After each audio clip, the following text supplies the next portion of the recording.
Els experts coincideixen. No pot existir la lectura ni el pensament sense llenguatge oral. És a dir, que abans de poder llegir i pensar, hem d'aprendre a parlar. Tal com ens explica el llibre Els beneficis de la lectura en veu alta de David Bueno, Anna Forés i Antoni Ruiz Bueno, les paraules són com els maons del pensament. Però està preparat el nostre cervell biològicament per entendre la parla? Si us sembla, anem al llibre.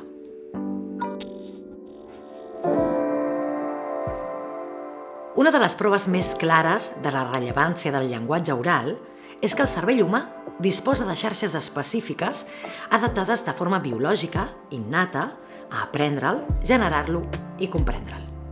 Aprenem a parlar per instint, imitant la parla dels altres, però aprendre a llegir és un acte cultural, fet que implica haver d'utilitzar estratègies específiques. Afegeixen els autors. La lectura comença molt abans de llegir o del primer contacte amb les lletres.